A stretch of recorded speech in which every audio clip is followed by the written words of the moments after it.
இல்லைன்னா படத்துல முதலமைச்சராக நடிக்கல, ஒருவேளை நிஜத்துல முதலமைச்சர் ஆனா?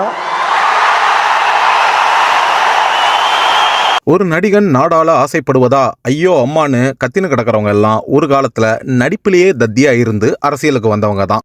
விஜய் பண்ற எல்லாத்தையும் காப்பி அடிச்சுக்கிட்டு இப்போ அரசியல்லையும் அவங்க தத்தியா தான் இருக்காங்க அப்படிங்கிறது வேற விஷயம். ஒரு அரசியல்வாதியா விஜய்க்கு அனுபவம் குறைவுதான். ஆனா ஒரு நல்ல ஆட்சிக்கு என்னென்ன தேவை? மக்களுக்கான நலத்திட்டங்கள், அத மக்கள்கிட்ட கொண்டு போய் சேர்க்கறதுக்கு திறமையான நேர்மையான அரசு அதிகாரிகள், அவங்கள சரியா வேலை வாங்குகிற அமைச்சர்கள், இவங்க எல்லாரையும் வழி நடத்துகிற ஒரு முதலமைச்சர், அதாவது தான் குடும்பத்து மக்களை நேசிக்காம நாட்டோட மக்களை நேசிக்கிற ஒரு தலைவன். இந்த மூஞ்சியெல்லாம் சினிமாவில் நடிக்க வந்துருச்சுன்னு விமர்சிக்கப்பட்ட விஜயால சினிமாவில் உச்சத்தை தொட முடியும் போது அவருக்கான வாய்ப்பையும் அவகாசத்தையும் கொடுத்தா மக்கள் விரும்புற ஒரு ஆட்சியை கொடுக்க முடியாதா என்ன? மறுபடியும் சொல்றேன், 2026ல ரெண்டு பேருக்கு நடுவுல தான் போட்டியே.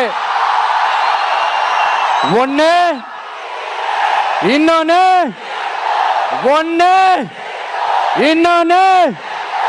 அப்படின்னு விஜய் அடிக்கடி சொல்ற மாதிரி இந்த தேர்தல் மக்களை நேசிக்கிற குணத்துக்கும் மக்கள் கிட்ட இருந்து கொள்ளையடித்த பணத்துக்கும் நடக்கிற தேர்தல். தேர்தல் நாள் நெருங்குது. தமிழ்நாட்டோட அடுத்தடுத்த தலைமுறைகளோட தலையெழுத்த மனசுல வச்சு பதவிக்காக கொலை பண்றவன், பதவியை வச்சுக்கிட்டு கொள்ளையடிக்கிறவன்லாம் யாருன்னு சிந்திச்சு கற்பழிப்பு கொலைன்னு நம்ம வீட்டு பெண்களுக்கும் பெண் குழந்தைகளுக்கும் பாதுகாப்பான ஒரு சமூகத்தை உருவாக்க தவறியது யாரு அப்படிங்கறதையெல்லாம் தீர யோசிச்சு பார்த்து பரம்பரையா சாணி அள்ளிட்டோம், இனிமேலும் சாணியை தான் அள்ளுவோன்னு பரம்பரை ஓட்டெல்லாம் போடாம தமிழக வெற்றி கழகத்துக்கு விசில் சின்னத்துல உங்க வாக்க செலுத்துங்க.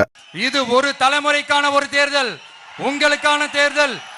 மக்களே, உங்களோட ஒவ்வொரு ஓட்டும் தமிழ்நாட்டோட ஒரு தரமான மாற்றத்திற்கான தொடக்கம். 100 கோடி 200 கோடி சம்பளம் வாங்கின விஜய் கிட்டே இவ்வளவு சொத்து இருக்கும்போது அந்த விஜய்க்கே சம்பளம் கொடுத்த உதயநிதி கிட்ட வெறும் 20 கோடியும் அவங்க அப்பா ஸ்டாலின் கிட்ட வெறும் 6 கோடியும் தான் இருக்கான். அதுவும் ஸ்டாலின் சார் கிட்ட கார் கூட இல்லையா.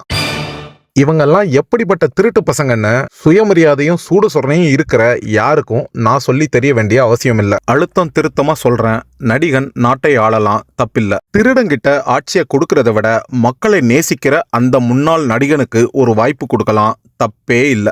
ஒருவேளை நிஜத்துல முதலமைச்சர் ஆனா? நிஜத்துல முதலமைச்சரா நடிக்க மாட்டேன்.